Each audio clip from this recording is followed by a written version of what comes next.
I'm Jeff Matlow. Welcome to the best leadership podcast ever.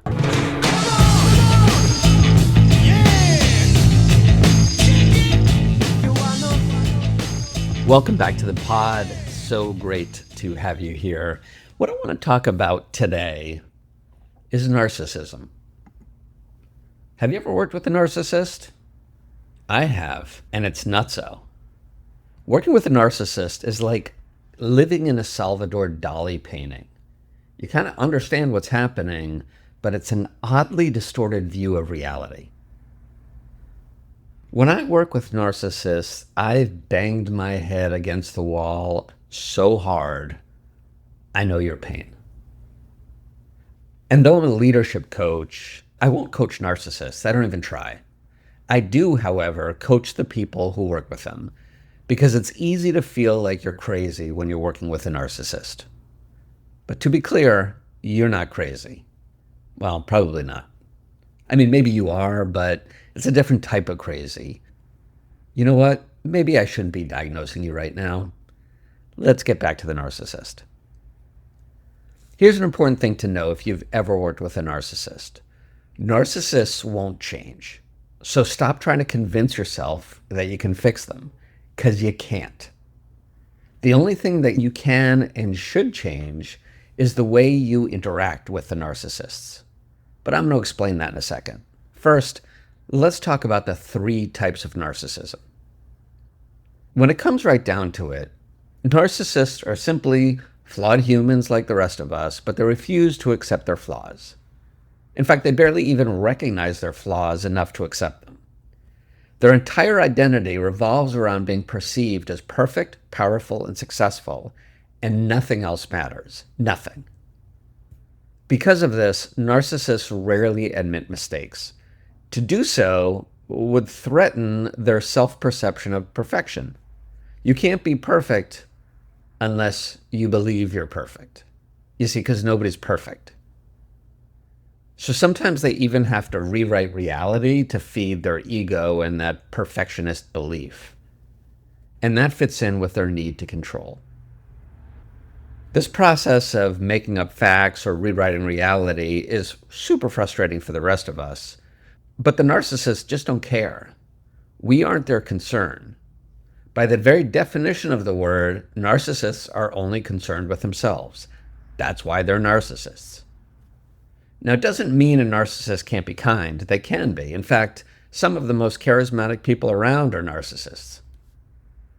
Which leads me to those 3 types of narcissists I mentioned before. Let me explain them. The first is the grandiose narcissist. This is the stereotypical image of a narcissist. They're overtly arrogant and constantly seeking attention. They're the ones that act entitled because they feel entitled. It's annoying for many reasons, not the least of which is they constantly crave praise. There's never enough to feed the ego. That said, many grandiose narcissists can come across as highly charming and super charismatic. But don't be fooled, it's just self-serving. An example of this is the loud leader who shows up in meetings and just steamrolls the whole meeting and then claims they're never wrong, and then they take credit for things they didn't even do. The second type of narcissist is the vulnerable narcissist, or the covert narcissist. This is the type of person that's so insecure, they become hypersensitive to criticism. They may come off as shy, but don't be fooled, it's kind of a hoax. They're simply hiding their obsession with how they're viewed by other people. Unfortunately, this often leads to passive-aggressive behavior. It's their way that they lash out. An example of this, of the vulnerable narcissist, is that colleague of yours who sulks when they don't get the praise they want, and they often feel like they're criticized even when they're not. And that leads us to the third type of narcissism, the communal narcissist. Though they seem kind on the surface and tend to help others, the communal narcissist believes they're morally superior than everybody else. So that kind behavior they show is simply a way for them to get recognition. The communal narcissist is like the leader who just doesn't stop talking about the people they've mentored, or the ones they've saved, or the people who wouldn't be where they are if it weren't for them. For me, the most annoying thing about narcissists is the way they tell lies and rewrite history in order to feel their need to be right and to get praise. They say what they're going to do, and then they lie about what they did and claim they've been transparent the whole time. In the work world, they're the leaders who'll make promises or set bold visions and then deny they ever made the promises once they don't come true. And that's the challenge of working with a narcissist. You have to listen to them, but it's hard to believe them. You need to take them seriously, but it's futile to take them literally.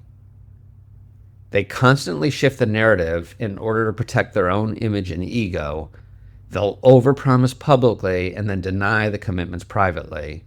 They'll take credit for success and blame everybody else for failure. And they'll distort facts and are masters of creating frustration with employees. In the end, even though you know the truth of what happened, you can't beat them in a battle about reality, and that's where you start banging your head against the wall. Remember, narcissism can't be fixed. If you're staying in your job due to some codependent urge to fix your leader, you're digging your own grave. Maybe it's time to seriously think about leaving. And though you can't fix narcissists, you can help yourself and the way you respond to them. Here's how. First, create boundaries. Clearly define your responsibilities and do it in writing, and then stay in your lane. Stay clear of the drama. They want to pull you in. Don't hold on to that rope. Secondly, document everything. Write down clear, fact-driven, non-emotional records of the decisions that were made, agreements, expectations, assignments. Document it all without emotion. Because when your narcissist tries to rewrite history, you can then show them the documentation that supports the true story. And number 3, ask for clarity and ask for it in public. If there's an important deadline or a project, get the information in a group email, in group chats, or a group meeting, something where other people are around, because having others be a part of it is going to help reduce the rewriting of history in the future. Number 4, believe. Trust your perceptions and validate your feelings with somebody else who's trusted.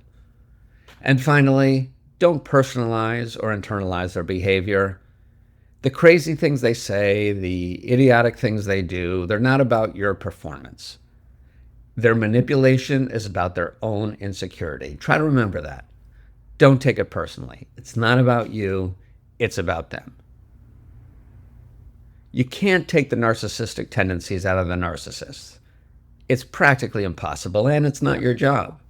Your job is to stay sane and productive despite the narcissism around you. I get it. Working with narcissists is exhausting. I've been there. I see you. But there's a bright side to all this.